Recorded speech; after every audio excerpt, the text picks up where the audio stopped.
Hey folks, and welcome into the Cam Rogers Show on this Friday morning, October 20th, 2017. I am your host, Cam Rogers, taking you up until 11 o'clock Eastern Time, as I always do. Thank you so much for tuning into the program, TGIF. Hopefully you have fantastic weekend plans coming at you. We thank you for tuning into the program. We are completely live for the next hour, where we want you reacting, commenting, throwing out your thoughts about Week 7 in the NFL. Can you believe it? Week 7. Like, that's just unbelievable to me. Almost halfway done this season. It's very depressing, but you know what? We're going to enjoy 1 week at a time. Quite a show here for you, ladies and gentlemen. We're going to look back on the Thursday night football game that just transpired, of course. The Oakland Raiders battling the Kansas City Chiefs. The Chiefs losing in a heartbreaker in the waning seconds. I'll show the highlight reel in a matter of moments here. So that's going to be the opening rant, talking about the Chiefs and the Oakland Raiders. And then coming up later, we have Jori Epstein of the Dallas Morning News. Very excited to have her on the program. She will be talking about the situation with Ezekiel Elliot and the upcoming Cowboys game, where, of course, those boys will be battling the San Francisco 49ers out there in the Bay Area. Very excited for that. Looking forward to that conversation with her. Coming up later in the program, the Totem poll is coming back. And we got Brett Scott, our executive producer, coming on the show here today, talking about the most insufferable fan bases in sports right now. Brett has his 5. I have my 5. We'll go through them all later in the show. And, of course, we want you commenting on the fan bases that you can't stand. So throw them in the comment section, and hey, we'll bring them up on the broadcast here live. And then, of course, at 10:45 Eastern, my Week 7 picks across the National Football League. Some tough ones, and I have a lot of upsets, so stay tuned for that. And then the final word about Cam Newton and what is really a bizarre, head-scratching, odd situation that is currently going on with him and the media. He has not showed up to the last couple of press conferences, and there's a little nugget of information that I'll reveal later about maybe why he has not shown up. But with that, let's get into the opening rant here. The Oakland Raiders coming into this game 2-4, and let's face it, if they finish 2-5 or come into this morning with 2-5 record, their season is essentially over. It was desperation time for this team. They were at home in the black hole, Kansas City Chiefs, a rival, big-time rival at that, and the Chiefs, a team that has had great success against their divisional opponents, not after last night. So the Raiders won 31-30 in the waning seconds. And there was a sequence of plays in this game at the end of it where I simply have never seen in the NFL before. It is something that you will probably never see again in the next 3, 4, 5 years or so, because it was really weird. And it seemed like there was like 5 straight first and goals for the Oakland Raiders. So with that, let's bring in the highlights here, and we'll start off with 22 seconds left on the clock. Derek Carr is going to find Jared Cook down the field, and it looks like maybe he's in for the score, but no. So it's going to be first and goal. Carr finds Michael Crabtree for the touchdown. And game's over, right? No. Pass interference on Crabtree, and so the Raiders back up. It's still first down. So there is the call. Pass interference, first and goal. And Carr moving, firing, and incomplete, but more laundry on the field. This time on Kansas City, holding on KC 5 yards. That's an automatic first down. By the way, the play clock, the game clock is at 0. So these are all untimed downs here. Derek Carr, first and goal again. He's going to find an incomplete pass. Actually, it was looking for his receiver there. Incomplete, and another penalty. Holding on Kansas City. Automatic first down. First and goal again here. Derek Carr, moving against the grain, is going to fire for Michael Crabtree for the touchdown, and that would be that. The Oakland Raiders end up winning 31-30. They move to 3-4 on the year. The Kansas City Chiefs have now lost 2 straight for the first time since 2015. Kareem Hunt, 18 attempts, 87 yards. Tyreek Hill with a great game. And hey, Amari Cooper decided to play football last night. 11 receptions, 210 yards, and a couple of touches for him. So the Kansas City Chiefs came into this game having won 12 straight in the AFC West. Now they have lost 2 straight in the regular season, and big question marks are rising. Before I get there, though, the Oakland Raiders got a much-needed win. They saved their season.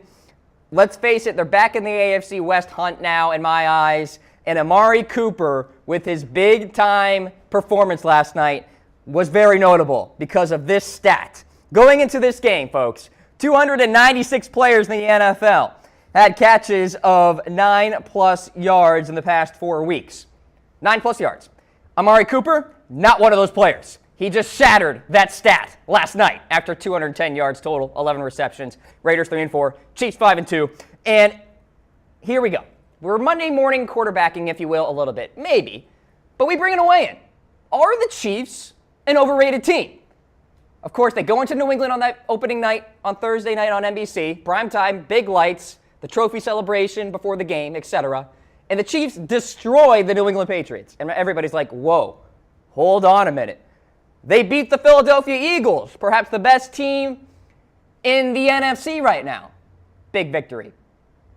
And so all of a sudden, they've lost a couple of games here. The Chiefs go and play Pittsburgh at Arrowhead and lose to the Steelers, a major head-scratcher game for them. Then on Thursday Night Football, the Chiefs fall to the Oakland Raiders. And I think the big concern right now, the Kansas City Chiefs have a defense that isn't very good. Of course, Eric Berry, done for the year with that Achilles injury, really tough to see. And now the safety position is starting to get exposed for the Kansas City Chiefs. Outside of Marcus Peters in the secondary, there's nobody that scares opposing offenses. You look at the likes of Daniel Sorensen. According to Pro Football Focus, he's the 75th ranked safety. Ron Parker, he is the 66th ranked safety in the NFL. Terrence Mitchell, right corner for the Chiefs, 68th ranked cornerback in the NFL. Only Marcus Peters actually has a good grade according to Pro Football Focus right now in the secondary. And then the front seven right now, it's just okay. You have Justin Houston, who has a really nice grade, but Dee Ford has been a big-time disappointment there at outside linebacker so far. And Alan Bailey, who's ranked 117th in left end grades, or in defensive line grades, I should say. So the Chiefs, they're susceptible on that side of the ball. They have been exposed. You can run the football against them. You can pass the ball against them. The best thing that the Chiefs have going for them right now is the efficient offense that they have. They know how to control the football on that side of the ball with Alex Smith, Tyreek Hill, Travis Kelce. They're getting it done on that side of the ball. They're moving it. They're scoring points. But look at the facts. They gave up a ton of yards to the Oakland Raiders last night. 505 yards of total offense. They gave up a ton of yards to Deshaun Watson and the Houston Texans recently in a primetime game. So I think it is a legit question. Are the Chiefs a little overrated right now? And I'll tell you what. People are already ripping their power ranking sheets. Heck, we can rip our power rankings right now because we released them last night. We can rip them up right now because the Chiefs, they don't deserve that number one spot anymore, folks. They don't. And we could be looking at a situation where the Eagles will be the number one team come next Tuesday, Wednesday, etc. So I think this defense is going to continue to hurt them.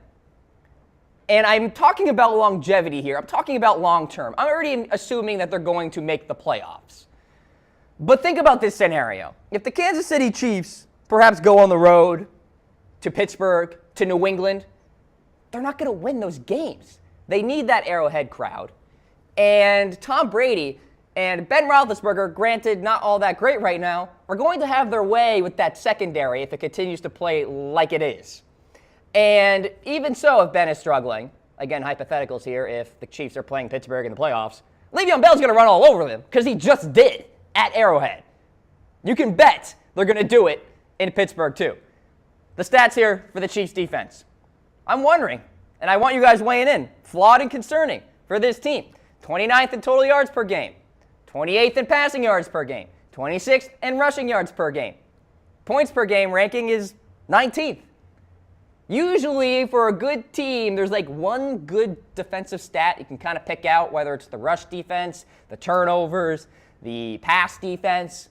For the Chiefs, you can't really pick something apart. Like I said, Justin Houston having a good year, Jones there at the front doing all right, Marcus Peters. But other than that, they are susceptible to points.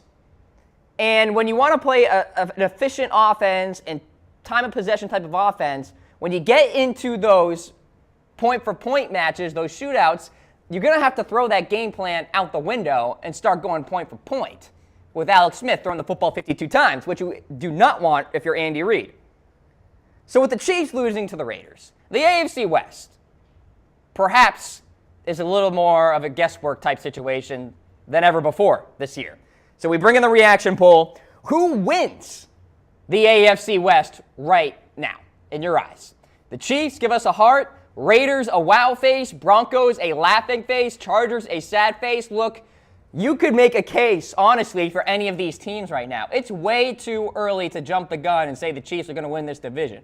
It's way too early to say that the San Diego Chargers are already out of it. They have a big game this week against Denver, folks. If they beat Denver in LA, go to 3-4, look out. And the Chiefs, meanwhile, they don't have a schedule that's exactly pleasing to the eye if you are a Kansas City Chief fan or player.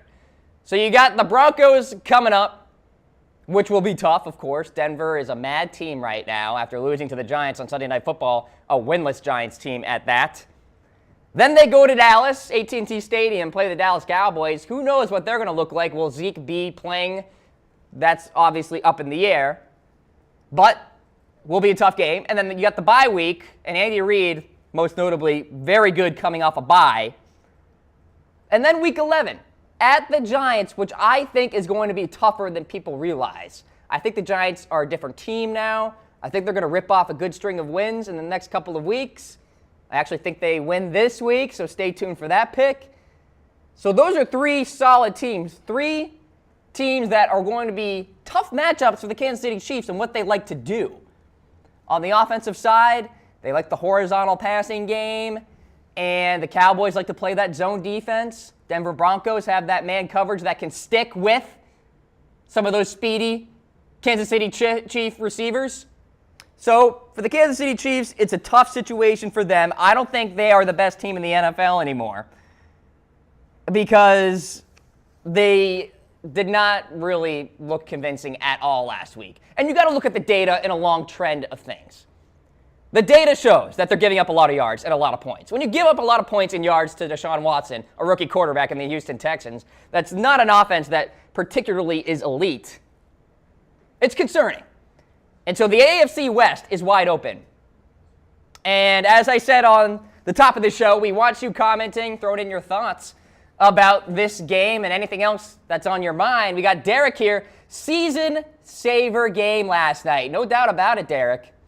The Oakland Raiders, if they fell to 2-5, think about the hysteria. Think about everything that's going on in the AFC right now where teams are starting to fall off. The Raiders could have been in that kind of realm. And actually, Derek, it's funny you mentioned that because I had a script ready to say that the Raiders were the worst and are the most disappointing team in the NFL this year. Well, that was, of course, assuming they lose last night, which did not happen. So I ripped up that script, Derek, and I came in with this one about the Kansas City Chiefs and the fact that they have major concerns. One more time, imagine it. Chiefs going to New England, Chiefs going to Pittsburgh in January. I'm not giving them a shot in heck. I'm really not.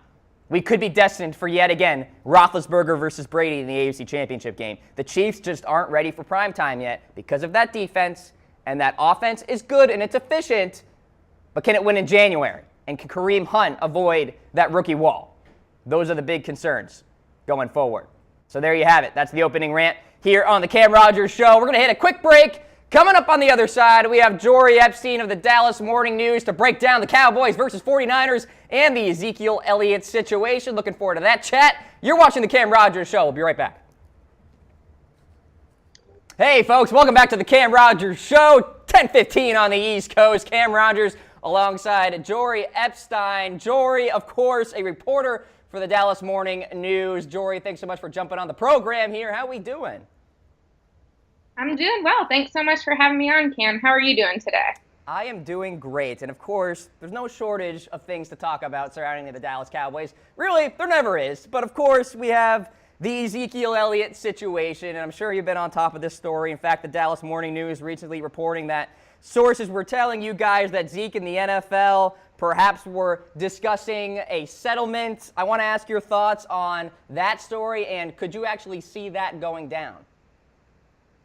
Yeah, our David Moore at the Dallas Morning News had reported that sources were telling him that Zeke's camp and the NFL's camp were talking about a settlement. I mean, I think it's one of those things where it's been going on for a long time, and the judges are saying that the NFL has had some issues maybe with fundamental fairness, which is a really important factor when they consider these cases. Zeke's camp, it's just been going on and on. He was suspended on Tuesday. He wasn't suspended on Wednesday. And I think when it comes down to it, the league and Zeke's camp are just going to have to decide what do they want, how long are they willing to let this drag on, and what's their end goal here. I think drag on is the operative phrase because it leads me into this question here, Jori. Zeke, of course, good to go versus the Redskins in 2 weeks and then Sunday too. But this saga has gone on for a while, and I guess it kind of alludes to the whole court system and how it can kind of be messy and all that. But did you yourself actually expect this whole situation to go as long as it has? I try not to expect anything when it comes to the NFL and their decisions because I think there's just so much unpredictability. But I think, Zeke was telling us on Wednesday after practice, the way he looks at it, he's trying to clear his name. He said, I don't want that label of abuser for me and for my family. So to him, it's not just about, okay, when am I going to be on the field? Obviously, that's important and he cares about his team, but he sees it as something more. And to the NFL, it's what they've been saying is, okay, they've got this collective bargaining agreement. It grants broad powers to Roger Goodell. At what point, if you start going through this court case and allowing players to delay their suspensions over and over again, does it start to take away power from the collective bargaining agreement that they did give Goodell? And so, you've got Tom Brady's case as a precedent, which is even more relevant now that they're back in New York courts in the Second Circuit where that case is precedent. But they're just going to have to decide what are they looking for and at what point does this case do something. They had changed the personal conduct policy a couple years ago, and you've got this violation where now if you violate the NFL's personal conduct policy, it's baseline 6-game suspension. So this is kind of a test case in some ways of how are they going to enforce that. I'll tell you what, Jori, my brain has been turning to mush right now because of hearing phrases like temporary restraining order and injunction and hearings. I don't know. I didn't get a law degree. This is like confusing me all. So we could be towards the end. We shall see. Of course, it is the NFL, so stay tuned for that. Let's talk about the football field, though. All right, so big game against the 49ers, an old rivalry, if you will, back in the 90s, etc. And I want to first ask you about Sean Lee. Seems to be the glue for that defense. Looks like he is good to go this Sunday. How important is he to that defense? I think Sean Lee is so important to that defense and to that run defense. You saw the Rams come to town. Todd Gurley just gashed them. And, okay, it's Todd Gurley. He's one of the best backs in the league. But then you have Aaron Jones, a rookie out of UT El Paso, doing the same with the Packers. Someone like Jalen Smith at middle linebacker. Jalen was great in college, but he's still recovering. And to have him on the field for every snap, to have him being like the defensive quarterback at Mike linebacker, someone like Sean Lee in that veteran position can make a huge difference. And when you're playing a running back like Carlos Hyde that San Francisco has, that's what you're going to want this week. And a lot of Cowboys fans hoping for Mr. Navarro Bowman to go on to AT&T Stadium and play for the Cowboys. That did not happen. But, of course, Sean Lee coming back, very important for them. I want to talk about the NFC East a little bit here. So the Cowboys sit at 2-3. Those are the facts, and the Eagles look pretty good right now too. So in terms of the Cowboys' playoff hopes, you hate to say must win at this early of a time in the season, but at 2-4, the Cowboys would be in a tough spot. Is this really a must win? Like, would they be out of playoff contention if they lost this week? When you're looking at the playoff race right now, it's tough. Again, on one hand, the NFC is wide open. You've got players. Just even a couple weeks ago, the Chiefs were 5-0. After last night, they're 5-2. You've got someone like New York who went on and started with 5 losses, and then they go and beat Denver, who the Cowboys couldn't beat because they have Janoris Jenkins and Landon Collins getting those interceptions. So, to me, it seems like anything could happen in the NFL in 2017. But on the other hand, the 49ers game this week is one of the last games where it's like, okay, the Cowboys are a better team, it seems. Now can they win? I mean, if not, you start going into that December schedule. You've got Oakland, you've got the Eagles on the road, you've got, Seattle's coming up on the schedule, Atlanta, the Chiefs. It's not going to be an easy schedule for this year. That's what happens when you go 13-3 in the NFL. They switch you around and they're giving you tough teams to play against. So I think the NFC East would be difficult for the Cowboys to win. So at this point, you really want to start getting in good position to get one of those wild cards.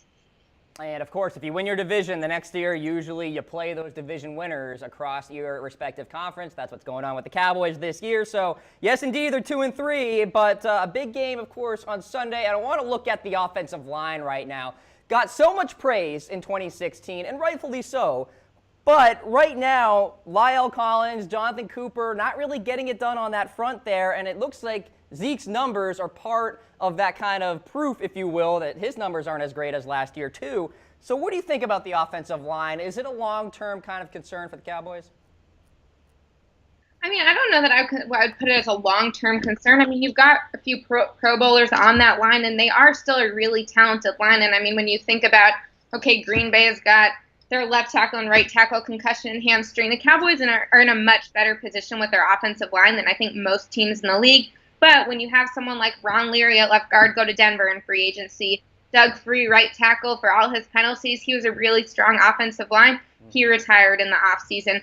So I think when you get to this point, it's the offensive line. To me, I don't look at it so much as what's this one player doing wrong. I look at it as you've got a new unit trying to work together and figure out what they can do. And until those 5 players are really functioning as one offensive line and one collective unit, that's what's going to be a struggle. So, I mean, I think in the fourth quarter against Green Bay a couple weeks ago, right before the Cowboys bye, you saw that they still have that ability to really open up positions for Zeke, for Dak. I mean, you had that Zeke stretching out on 4th and 1 to convert when, I mean, they didn't have the aerial camera. They wouldn't have even been able to tell necessarily. And then you've got Dak running it in late for what seemed to be a game-winning touchdown, although with Aaron Rodgers, nothing is what it seems.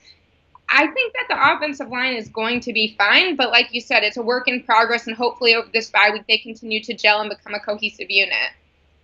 And, of course, Zach Martin, one of the better guards in the NFL. Ty Smith on that left side. We'll watch for him this weekend. He's been a little dinged up, but the offensive line certainly doing its job for the most part. I want to ask you about Dez Bryant here. We thought that maybe it was going to be his breakout game against Green Bay most recently where, heck, I could play corner for the Green Bay Packers on defense. Didn't exactly happen. So when is it going to happen, if at all, Jori? Are we going to get that Dez Bryant breakout game at some point, or is it just going to be kind of an off year for him?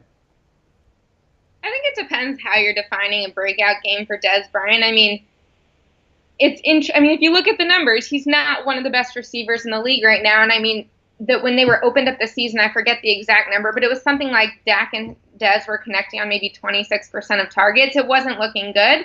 I think on one hand, anytime you've got Dez on the field, it's easier for Jason Witten, it's easier for Cole Beasley. He really does do a good job spacing it out and making sure that the deep threat is there, but it seems like we've had plenty of games this year where he's been playing defensive back more and trying to break up interceptions than actually get those passes. So, I mean, this will be an interesting game and see what he can do, but I think that Dak-Dez connection, we haven't seen it statistically get quite where the Cowboys would probably like to see it, and having as much of a diversified reception game as they can is going to keep helping them because Dez isn't really gelling. And, I mean, he hasn't had a lot of double coverage this season, and so I think that is interesting. But also, I mean, with Cole Beasley getting 2 touchdowns in the last game and Bryce Butler, and you've got a bunch of really good receivers on that team, and so I think the more they can keep defenses guessing of who is it going to go to Terrence Williams, is it going to go to Bryce Butler, get Dez involved a little bit, run it with Dak and Zeke. I think that diversity and that having so many offensive weapons is really what's going to be the Cowboys' strength. And it's certainly important to note, too, Dez has faced his fair share of elite corners in Denver with Aqib Talib and Chris Harris, Janoris Jenkins with the New York Football Giants, etc. So perhaps a waiting game a little bit with Dak and Dez Bryant. But let me ask you about the defense overall. It's got its fair share of scrutiny, if you will. And look, the Dallas Cowboys defense last couple of years, it's been a conservative kind of zone-type deal. But overall, I want to ask you, what is the major concern for you about that defense as we stand right now? Yeah, I mean, It's interesting. Last year, what helped the defense so much was that the running game was gelling and it kept the defense off the field. So, one, they were fresh when they were on the field, but also, I mean, that time of possession was huge for the Cowboys last year. So, I think that when Zeke's running game has been on and off depending on the game, you put that with Sean Lee's hamstring. I mean, as far as injury goes, when you think of J.J. Watt and Aaron Rodgers and Odell Beckham Jr., the Cowboys have been pretty lucky. But still, when you don't have your veteran, I mean, they say, like, Sean Lee, that veteran at Mike, that's the quarterback of your defense. When you lose your quarterback of your defense for a couple weeks to a hamstring injury, it's not going to go well. I think the secondary's also struggled. You've got Chidobe Awuzie with hamstring issues. Nolan Carroll had a concussion. They ended up releasing him. But I think one bright spot that is really exciting for Cowboys fans is Jordan Lewis, the third-round rookie out of Michigan, the corner. Mel Kiper put him on his top 10 rookie big board this week. And, I mean, he's got the pass breakups. He had an interception in his debut against Denver when he probably shouldn't have played yet, but with Cheeto and Nolan down, they went in. So I think that they have a lot of young potential on that defense, but their corners, I mean, you want stronger coverage, and that run defense is going to be really important, especially this week against Carlos Hyde. It was a run defense that was pretty darn good last year, too. We'll see if they can kind of replicate that the rest of the season here in 2017. Shifting over to the Niners real quick, Jori. Of course, winless, but they've been competing this year. They got C.J. Beathard there at the quarterback position, now rookie out of Iowa. What do you expect out of the Niners this week? Maybe a little trickery, something like that? I mean, there's not a lot of tape on C.J. Beathard here. There's not. I mean, out of Iowa, I think what's most interesting to me about them is they're the first NFL team in history to lose 5 consecutive games by 3 points or less. And when I hear that, I think, okay, you've got a team that is fired up. And so, yeah, I do think that the Cowboys have better weapons, and I would think they're the better team. But I think that, like, that momentum and psychology is so important in the game. And this team wants to get the win. This rookie quarterback wants to show. I also think, and you saw it with Dak Prescott last year, that anytime you've got a quarterback and you don't have a lot of film on them, it doesn't hurt. So I don't know. I mean, I'm excited to see. I think it'll be fun to see what this quarterback can do. And just like Dak was a great story last year, it'll be fun to see what Beathard can do with the team this year. And, I mean, his team seems to have a lot of confidence in it. Shanahan is really excited about what he can do. So I think that San Francisco isn't a bad team. Obviously, I don't think their record reflects what they're capable of. It should be an interesting game, no doubt about it. All right, Jori, open up that crystal ball, if you will. Give me a prediction. Who's going to win Sunday? Give me a score if you're feeling it. Yeah, I mean, this year, any prediction can be thrown out the window. I do think the Cowboys are going to pull it home, especially with Zeke on the field. So I'll say 30-24 Cowboys. Okay, bit of a shootout in the Bay Area, ladies and gentlemen. There you have it. You've heard it from the woman herself, Jori Epstein. Thanks so much for coming on the program. Of course, you can check her out on the Dallas Morning News. Jori, thanks so much for coming on, and let's chat again soon. Thanks for having me, Cam. Have a great day. All right, there she goes, Jori Epstein. Many thanks to her for coming on the show here on the Cam Rogers program. We are going to hit a quick break here on the show. Coming up on the other side, a little totem pole action. It's back, ladies and gentlemen, and we are power ranking the most insufferable fan bases in sports. Brett Scott coming on the program. Stick around. And welcome back to the Cam Rogers Show. About 10:30 on the East Coast right now. It's totem pole time, and for the first time ever, Brett Scott, your executive producer here on the program. I'm here in front of the camera with you, Cam, usually behind the camera. Exactly. But, we're going to have some fun. Yes, we are. We are power ranking the most insufferable fan bases in sports, Brett. You have a unique list.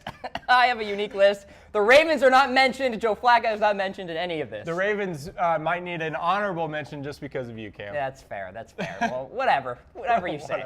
Whatever. Let's go to what the plan is. So I'm going to say my number 5. You'll say your number 5, and we'll just go down the line from there. All right, so we'll explain our reasoning. And folks at home, throw in your comments. Who are some fans that you just can't deal with? We'll throw them up throughout the totem pole segment here. Let's get to my number 5. And it's the Vancouver Canucks, and you were kind of questioning this one. I'm not questioning. I need you to explain this one. Okay. I like hockey in person, but ever since the lockout, it's not on TV that much. I just don't follow hockey anymore. So this one is a little dated, but the Vancouver Canucks, most notably, played the Boston Bruins in the summer of 2011 in the Stanley Cup Finals, and when the Canucks lost, their fans set crap on fire, looted stores, and by the way, this is something that happened back in 2004 too. So if we're putting looting and stuff like that as a criteria, yes. The West Virginia Mountaineers should probably be an honorable mention. HM, yes. Yes, for setting couches on fire. But okay, Yeah, I got you. I feel you here. I mean, I'm probably going to say that they're not as bad now as they were because they're not as good in the NHL as they were back in 2011 in that area. So, Vancouver Canucks, number 5 there in my most brutal fan bases. Your number 5, and this is brutal in the sense like you don't even show up to the games brutal, Kansas Jayhawks. Well, twofold for the Kansas Jayhawks. And of course, anybody watching that knows me, I am a Kansas State alum. So, of course, KU would show up. I couldn't not put them on here. But twofold. One, they are the is it basketball season yet fan base. Right. And that's because it's sad how bad their football Visual team evidence. is. And like, look, Kansas State football used to be this bad in the 80s and, well, pretty much every decade before the 90s and Bill Snyder.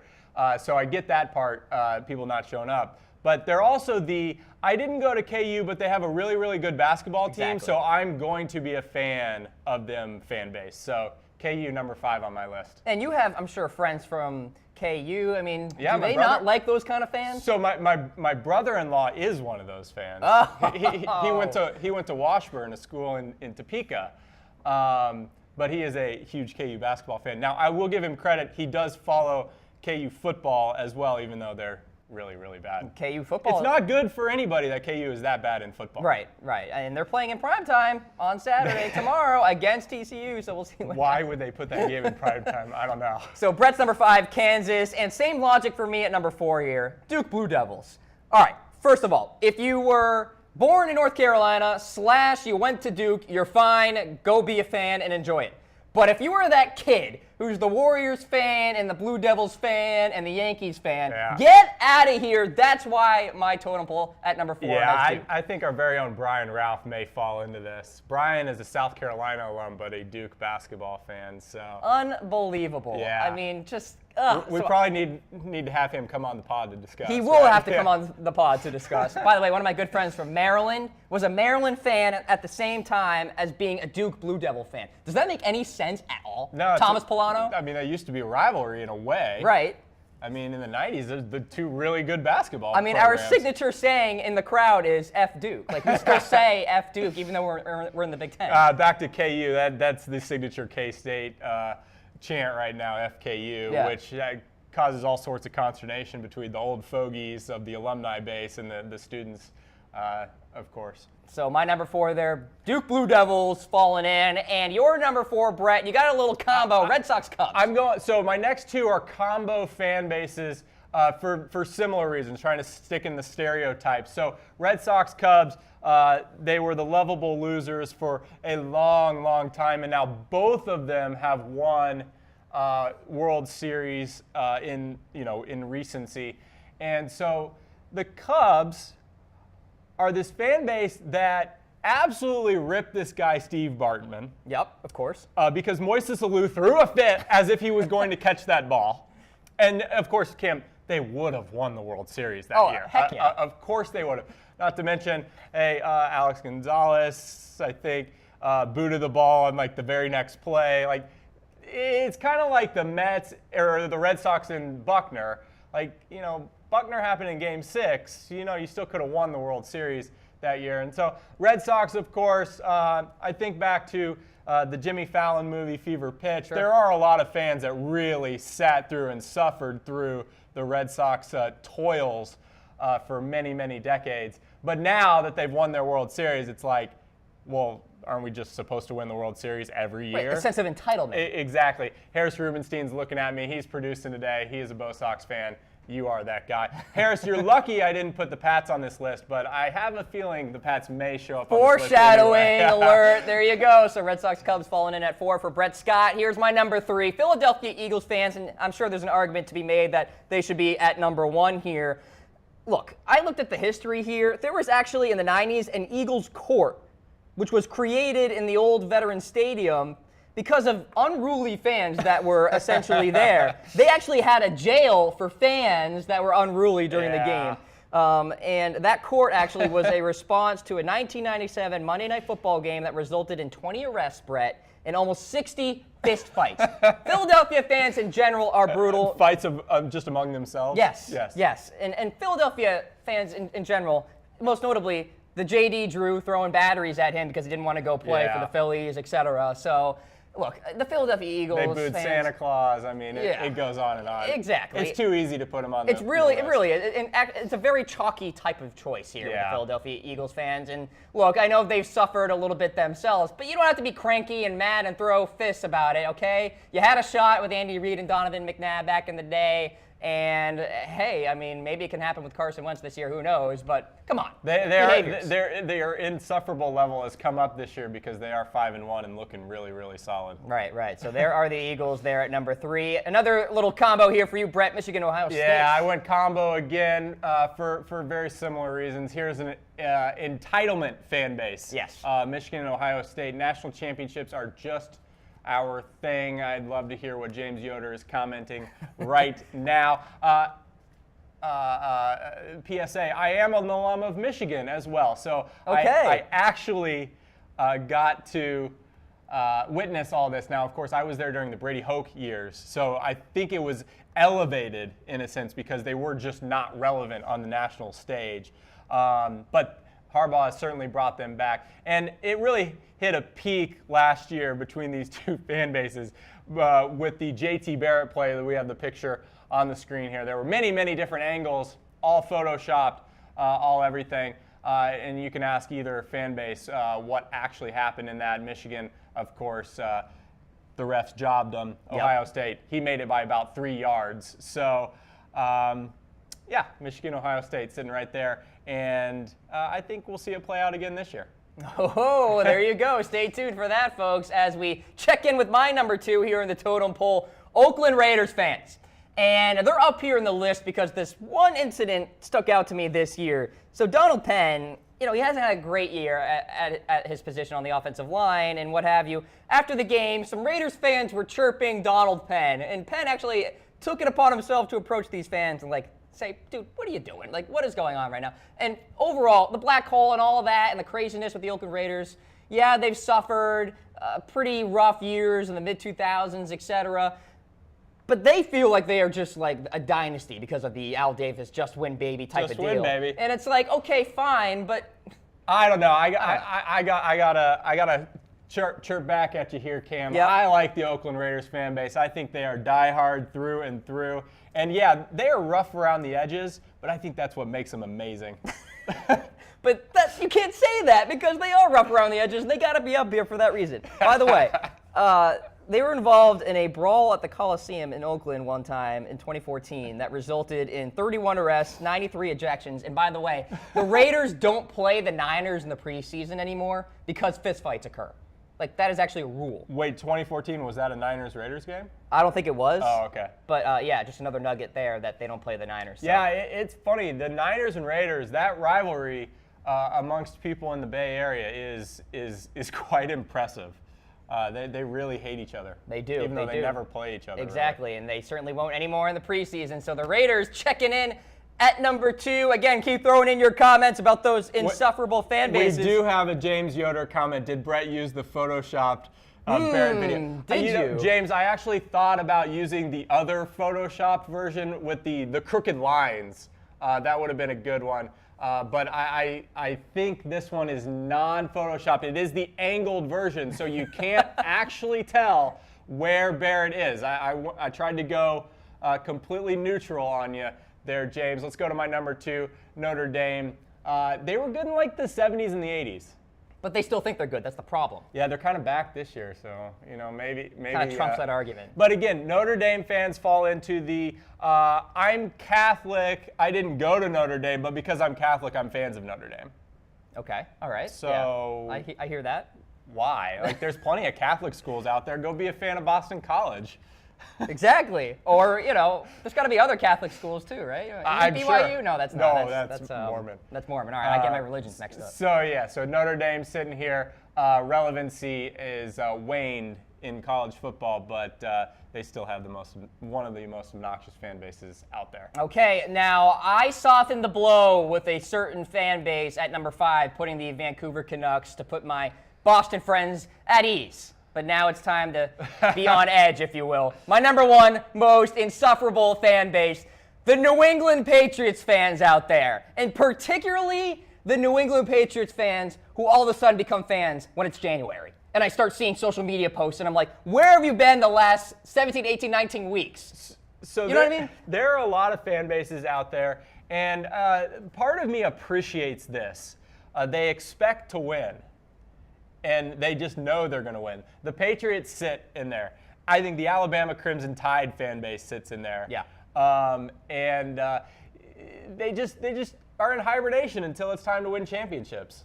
And every year, It's not always been like this. The Patriots haven't always been good. They've just been good for a really long time at this point. Right. I mean, the 90s, they were brutal. Yeah. I mean, there were some really bad years for really Boston sports fans in general in those 90s, et cetera. And with the Patriots, I have a lot of friends from New England, of course, being from New England, and I got a little rivalry between me and them, with me being a Ravens fan, them being a Patriots fan. I will say this, though, Brett Scott, one of the best moments ever. I invited a bunch of people over my house for Ravens versus Patriots AFC Championship game back in 2012 when Anquan Boldin rolled over the New England Patriots. And by the way, that was the year after the Billy Cundiff debacle. So I kind of felt better that next year. So, yeah. Yeah.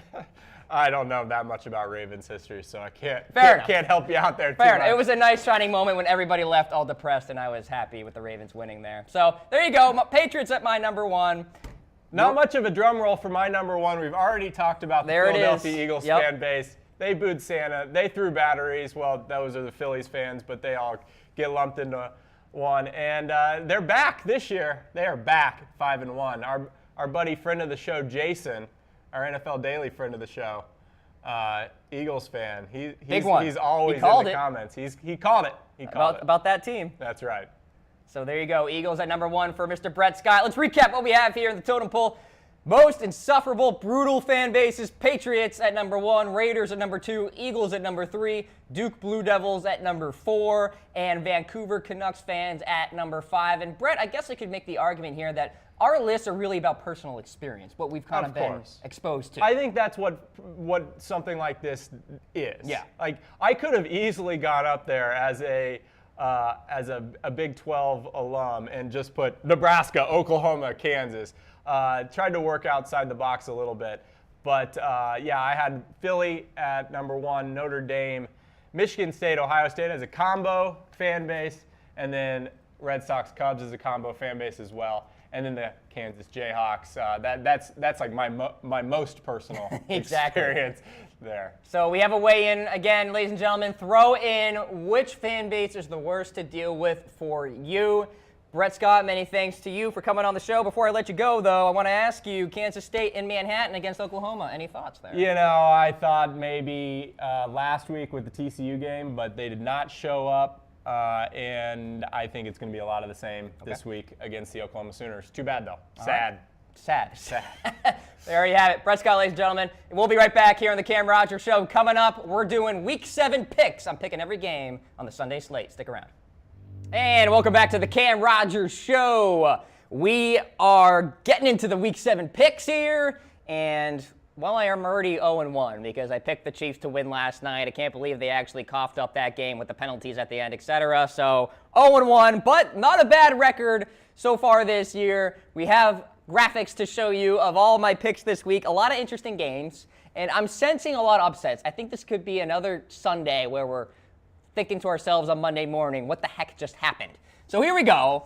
The first list, Buccaneers versus Bills, Panthers versus Bears, Titans versus Browns, and Saints versus Packers. We'll start with the Bucs and the Bills. Yes, that AC joint injury to Jameis Winston is of concern, but it looks like he's going to go this Sunday. The Bills have a defense that is really getting it done coming off the bye, so they're fresh. I am just not sure that the Bills can score enough points in this game.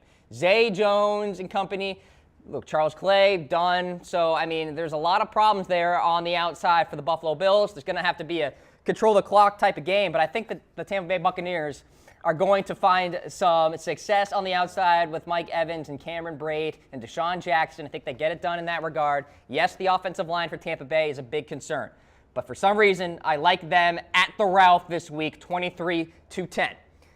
Upset of the week. Panthers versus Bears. Mitchell Trubisky and company get their second straight win. 12-10 in a weird baseball score type of game. Here's my reasoning. Kelvin Benjamin likely not going to play this game. That means their number one guy at the outside is Devin Funchess. And Devin Funchess is going to be lined up against Prince Amukamara. And Prince Amukamara, might I add, has been playing fantastically at the cornerback position this year. Who is Cam going to throw the football to? Christian McCaffrey? Perhaps, but I mean, Chicago's linebackers are actually all not that bad right now. The Chicago Bears defense overall is actually pretty darn good. So this is going to be a low-scoring game in of itself. So no Kelvin Benjamin for the Carolina Panthers. Possibly no Luke Kuechly right now. It looks like he is in a rough position to actually play on Sunday. He's got a concussion that he's dealing with. And, of course, you got to go through the protocol. You got to be approved by doctors. So Luke Kuechly, the quarterback of that defense, if you will, going to be without him. Or Kuechly's going to be without his teammates on the field there. He's going to be on the sideline. So give me the Bears of the upset of the week, 12-10. Titans versus Browns. This one is the clunker of the week in my eyes because, one, it's the Browns, they're winless, and two, the Titans, not so sure Marcus Mariota is 100% healthy with that hamstring injury right now. You saw it on Monday night against the Indianapolis Colts. It took a lot out of the Titans to actually win that game against a Colts team that isn't very good. So, look, I think it's going to be a win for the Titans, no doubt about that. But I think it's just going to be a tough game for the eyes, if you will. If you're a non-Titans, non-Browns fan, you're probably not watching this game because it's just going to be a stinker. So 20-10, give me the Titans in that one in Cleveland. Saints versus Packers. This on the schedule sheet in preseason looked like a pretty darn good game. Drew Brees versus Aaron Rodgers, perhaps a shootout. Now, Brett Hundley at the quarterback position for Green Bay. Drew Brees is playing out of his freaking mind right now. He's up there in our MVP power rankings, and rightfully so. Mark Ingram looked great a week ago, and perhaps the absence of Adrian Peterson and the trade of Adrian Peterson lit a little fire underneath Ingram's butt. Like, all right, I am the guy now. So pretty good performance from him. And look, that defense is getting there. Cam Jordan and company in that front can get after the quarterback. We saw it last week against the Detroit Lions. So all that said, Saints get the victory in Green Bay, 34-17, and the question marks swirl about what Green Bay should do about this season and about the quarterback position. Maybe pry Tony Romo out of retirement. Who knows? We'll see. Next slate of games here, Cardinals versus Rams, Jets versus Dolphins, Ravens versus Vikings, Cowboys versus the 49ers. I really do believe the Cardinals are a better team than people think. They're at 3-3 right now, and they took down the Tampa Bay Buccaneers handedly, although Tampa Bay came back late in the game. I think you can kind of write off that part of it. The Cardinals' defense is here to stay, and Carson Palmer can still air it out with the best of them. And Adrian Peterson changes the dynamic of that offense. It's less of just let's go vertical passing game all the time. It's more of a methodical kind of play-action type deal with Adrian Peterson running the football effectively. So, with that, I think the Cardinals actually beat the Rams in LA 35-26. The Rams are a good team. They looked good against Jacksonville, although Jared Goff only threw the ball 22 times. And Leonard Fournette, by the way, look, he had pretty good success on the front there for the Rams. So, with that, Adrian Peterson, maybe he'll have a big game for the Arizona Cardinals. So, give me the Cardinals to win that one in sunny LA. How about Jets-Dolphins? Absolute coin flip. I have no freaking idea what's going to happen here. So the Jets did beat the Dolphins at MetLife Stadium recently, but I liked what I saw from Miami last week against Atlanta. I think that defense is pretty legit right now.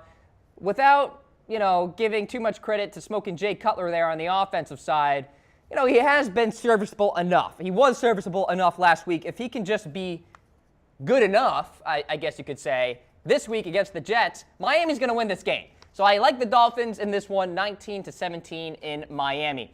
Ravens and Vikings. So if you were to go along with my picks about the Ravens, you'd have them at 6-0 because I picked them in every single game this year. With that said, here in Week 7, I am picking against the Baltimore Ravens. This is not a good matchup for Joe Flacco and company. Very reminiscent of the matchup against Jacksonville where the Ravens got blown out. Linval Joseph has been an absolute stuffer in the front. Anthony Barr has had a great season so far. That front seven's going to get after Baltimore, and I think Joe Flacco is going to be running for his life right now. The Ravens are just not good at guard, and that is going to show here. I'm not so sure they can run the football in this one, and when it's all on Joe Flacco, we know what can happen. So give me the Vikings to win a close one, 27-24. 49ers hosting the Dallas Cowboys. Ezekiel Elliott going to play. I like the Cowboys to get this done 30-20. C.J. Beathard playing quarterback for the 49ers. You would think that the Cowboys would try to have their way with C.J. there, maybe confuse him a little bit, do something exotic with their zone scheme. We shall see. But I think the Cowboys get it done here. They need to use Ezekiel Elliott to the most potential right now, because who knows what's going to happen with that decision in regards to the suspension, non-suspension, however you want to call it. So Cowboys win in the Bay Area. Wrapping up the slate here, Broncos versus Chargers, Seahawks versus Giants, Falcons versus Patriots, Redskins versus Eagles. I'm going to skip ahead real quick because I want to take note that the lock of the week is indeed the Falcons versus the Patriots, in that the Patriots are going to win this game 37-20. Why? The Falcons look like the biggest fraud in the NFL right now. We have seen this movie before, folks. The Falcons can look great sometimes, and then they finish like 7-9. And people are saying, oh, they're going to be a Super Bowl contender this season, 6-10. This is a rematch, of course, of last year's Super Bowl. We all know it, the comeback of history, I guess you could say, with the New England Patriots getting it done against the Falcons. Now I think they get it done, and I say it with 100% confidence. They will win this game. Heck, they could win it handedly, 37-20. So could even be more than that. Who knows? But I do like the Patriots a lot in this game. I think they get it done against the Falcons. Vic Beasley, without him, the Falcons are a totally different defense. So back up top here, Broncos versus Chargers. I like the I keep saying that. Ugh, got to catch up with the times here. LA Chargers are going to get it done against the Denver Broncos. Chargers 24-21. This is a team to be reckoned with. Good win against the Giants a couple of weeks ago. Coming off another win after the Oakland Raiders game. It was a tight one. The Chargers are finally winning tight games. Is the tide turning a little bit? Is good karma actually going on the Chargers side right now? Perhaps it is. Give me Los Angeles to beat Denver. Denver could be a big fraud, and the AFC could be kind of like the Falcons in the NFC. We shall see. Seahawks versus Giants. Seahawks coming off a bye. Giants looked like an elite team somehow against the Denver Broncos on NBC Sunday Night Football. They keep it going. 27-18. Give me the Giants in this one. I think Orleans Darkwa is going to be the game changer for that offense. And that offensive line, they've reshuffled it. Looks pretty good right now.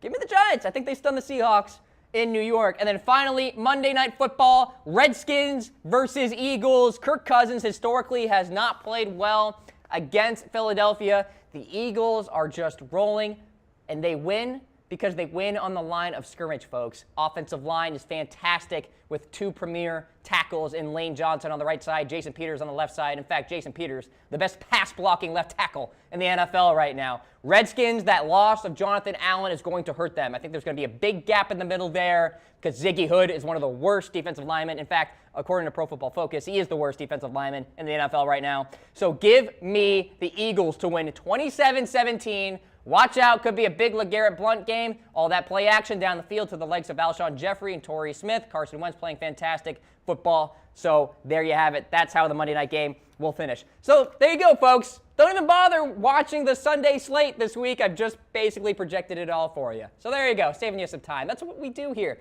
on the Cam Rogers Show. We have a couple of minutes, so I do want to wrap up with my final word. And it's just a bizarre, head-scratching, odd situation with Cam Newton and the media. So what has transpired is Cam did not show up for a press conference on Wednesday, didn't show up yesterday, and Ron Rivera actually said publicly, yeah, I thought Cam had a press conference today. I don't know what went on. Well, what went on was Jordan Rodrigue, of course, the reporter for the Charlotte Observer, returned from her vacation or her time off on Wednesday, and Cam did not show up to the media press conference on that day. Didn't show up yesterday either. Head scratcher, kind of a chin rubber, if you will, kind of an odd situation. Well, I guess I have to monitor it because the NFL requires players, star players, to show up for media availability, and the NFL is currently investigating this situation right now with Cam Newton. But Cam, you're not helping this immaturity label right now. Cam Newton hasn't shown up to the last couple of press conferences, so certainly a concern if you are a Carolina Panthers fan, because the maturity level maybe has not gone up at all. So there you go. That's the final word here on the Cam Rogers Show. We thank you for tuning into this program. Remember, you can get the podcast version of the Cam Rogers Show by searching the Cam Rogers Show on iTunes and Google Play, as well as the video podcast version for those iTunes users by searching the Cam Rogers Show live. Many thanks to Jori Epstein for coming on the program of the Dallas Morning News. We will see you on Monday morning. Enjoy your NFL Sunday. See ya.